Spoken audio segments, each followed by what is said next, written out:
आज हम बात करने वाले इतिहास की 8 सबसे रहस्यमयी घटनाओं के बारे में तो चलते हैं वीडियो की। और नंबर 1, नान माडोल। दक्षिण प्रशांत राष्ट्र माइक्रोनेशिया में नान माडोल एक भव्य पत्थर का शहर है जो पोनपेई द्वीप से सटे एक लैगून में एक मूंगा चट्टान के ऊपर स्थित है। प्राकृतिक नहरों का एक नेटवर्क इस प्राचीन परिसर के विभिन्न टापुओं को जोड़ता है। कार्बन डेटिंग के अनुसार इस क्षेत्र में सबसे पुरानी बस्तियां लगभग 1200 ईस्वी में स्थित हैं थीं। हालांकि कुछ पुरातात्विक खोजों से पता चलता है कि लोग 2000 साल से भी पहले पोनपेई में रह रहे थे। नान माडोल की अखंड संरचनाओं के बारे में बहुत कम जानकारी है। वे जिन बड़े पत्थर के ब्लॉकों से बने हैं वे इतने भारी हैं कि उन्हें बिना यांत्रिक सहायता के नहीं हटाया जा सकता। उनकी उत्पत्ति के बारे में कई सिद्धांत और मिथक मौजूद हैं, जिनमें काले जादू से जुड़ी स्थानीय किंवदंतियां और एक खोई हुई जाति के बारे में परिकल्पनाएं शामिल हैं जो अब लुप्त हो चुके महाद्वीप से आई थीं। इसके अलावा और भी विश्वसनीय लेकिन अप्रमाणित सिद्धांत हैं जो बताते हैं कि नान माडोल एक शाही परिसर था जिसका उद्देश्य द्वीप के कुलीन लोगों को आम लोगों से अलग रखना था। नंबर 2, स्काराब्रे। स्कॉटलैंड के बीहड़ ऑर्कनी द्वीप पर स्थित स्काराब्रे की टीले जैसी इमारतें एक नवपाषाण बस्ती बहुत अच्छी स्थिति में है क्योंकि उन्हें मिस्र के महान पिरामिड से भी पुराना माना जाता है। अधिकांश अनुमानों के अनुसार वे 5000 साल पुरानी है। इस बस्ती को स्कॉटिश पोम्पेई कहा जाता है क्योंकि यह लंबे समय से परित्यक्त होने के बावजूद लगभग प्राचीन बनी हुई है। ऑर्कनी के तटीय टीलों से उड़कर आई रेत ने इसे आसानी से संरक्षित कर रखा है।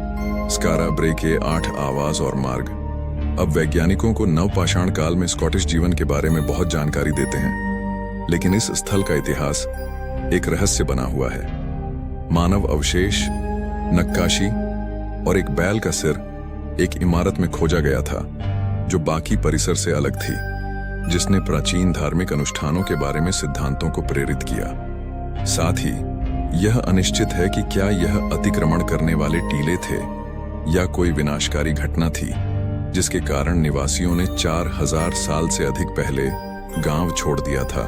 Number 3, Newport tower. Newport tower Newport Rhode Island में एक गोलाकार पत्थर की इमारत है।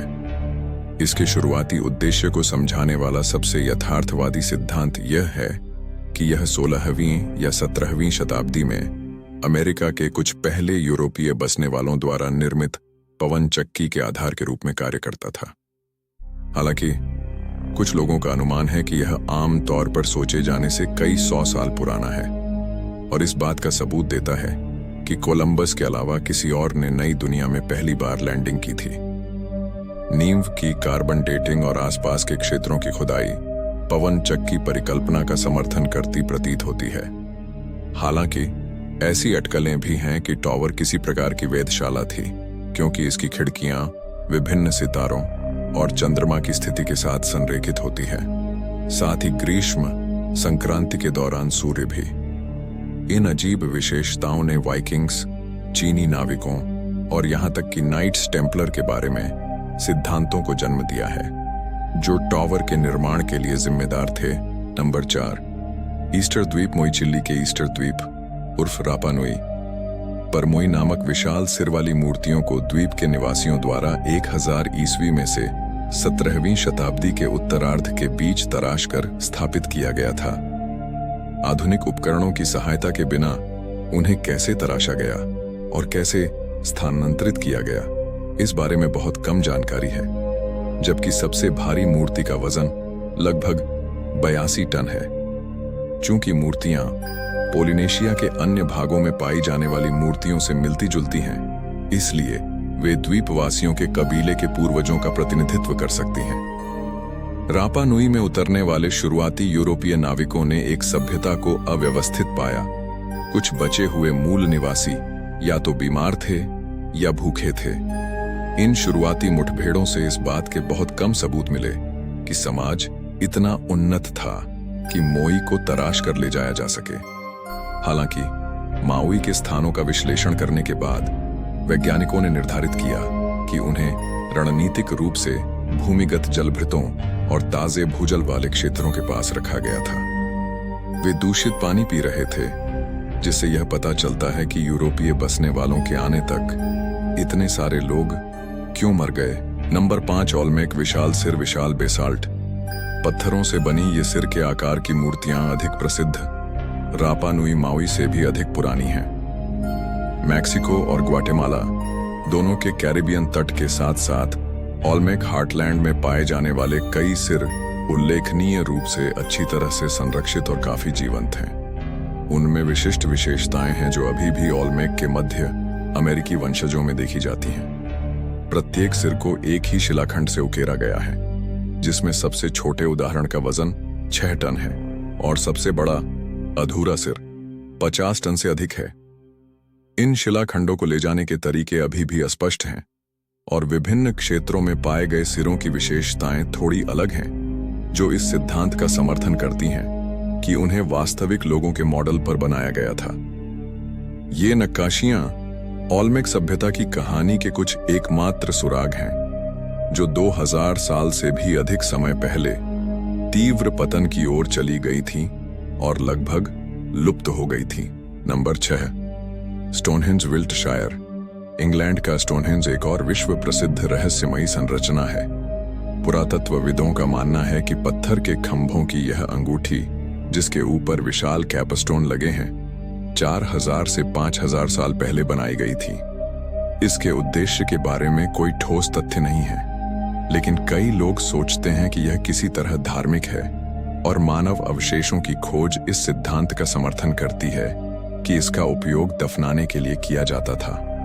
सबसे व्यापक रूप से स्वीकृत सिद्धांत यह है कि स्टोनहेंज पूर्वजों या देवताओं के दफन और पूजा के लिए एक बहुउद्देशीय धार्मिक स्थल था।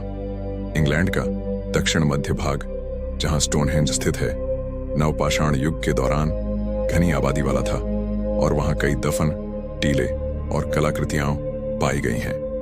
विशेषज्ञों ने पुष्टि की है कि बड़े पत्थर, जिनमें से प्रत्येक का वजन 30 टन तक है, लगभग 20 मील दूर मार्लबोरो डाउन्स से लाए गए हैं और छोटे पत्थर दक्षिण पश्चिम वेल्स से आए हैं। यह अभी भी स्पष्ट नहीं है कि उन्हें कैसे ले जाया गया। Number 7, Georgia guidestones. सभी रहस्यमयी स्थलों की उत्पत्ति प्राचीन नहीं है। अमेरिका की सबसे अजीबोगरीब संरचनाओं में से एक केवल कुछ दशकों से ही अस्तित्व में है। पूर्वोत्तर जॉर्जिया के ग्रामीण एल्बर्ट काउंटी में स्थित 6 जॉर्जिया गाइडस्टोन, 5 सीधी पत्थर की दीवारें, जिसके शीर्ष पर एक स्टोनहेंज जैसा कैपस्टोन है, को ठेकेदारों द्वारा एक अज्ञात पार्टी के निर्देशन और वित्त पोषण के तहत बनाया गया था। पत्थरों के मुख पर 8 भाषाओं में 10 दिशा निर्देश सूचीबद्ध हैं। इस रहस्यमय, हालांकि जरूरी नहीं कि धार्मिक, सूची की तुलना 10 आज्ञाओं से की गई है, लेकिन शायद सर्वनाश के बाद के समय के लिए। मुख्य संरचना के पास एक छोटी सी पट्टिका पर पत्थरों के आकार और खगोलीय संरेखण के साथ साथ वाक्यांश, इनको तर्क के युग के लिए मार्गदर्शक पत्थर बनने दें, लिखा हुआ है। स्वाभाविक रूप से पत्थरों ने कई षड्यंत्र सिद्धांतों को प्रेरित किया है। कुछ लोगों ने बताया है कि आज्ञाएं दुनिया भर के विभिन्न गुप्त समाजों की शिक्षाओं के अनुरूप हैं। नंबर 8, पुमापुंकु। पुमापुंकु कभी कभी 2 शब्दों में लिखा जाता है। पुमापुंकु एक 1500 साल पुराना मंदिर है, जो पश्चिमी बोलीविया में बड़े तिवानाकू पुरातत्व स्थलों का हिस्सा है। प्रसिद्ध झील टिटिकाका के पास स्थित पत्थर दक्षिण अमेरिका के सबसे दिलचस्प ऐतिहासिक रहस्यों में से एक के केंद्र में है। उन्हें सटीकता के साथ रखा गया है और ज्यामितीय नक्काशी बेहद सटीक है। कटाई की सीधीता आधुनिक समय में लेजर और कंप्यूटरीकृत उपकरणों के उपयोग से प्राप्त की गई है। कलात्मकता की गुणवत्ता के कारण विभिन्न सिद्धांत सामने आए हैं। कुछ लोग इन पत्थरों को एलियंस का मानते हैं और अन्य लोग किसी अति उन्नत समाज का, जो किसी प्रकार की विनाशकारी घटना के बाद गायब हो गया। अधिक उचित पुमापुंकु सिद्धांतों में यह विचार शामिल है कि पत्थर प्राकृतिक नहीं थे, बल्कि किसी प्रकार के कंक्रीट और सांचों का उपयोग करके बनाए गए थे। अन्य सुझाव देते हैं कि प्राचीन शिल्पकार अत्यंत कुशल थे और उन्होंने ऐसी विधियों का उपयोग किया था जिन्हें इतिहासकारों और पुरातत्वविदों ने अभी तक नहीं खोजा है। दोस्तों आज के लिए इतना ही, मिलते हैं अगली वीडियो में। लाइक एंड सब्सक्राइब कर देना।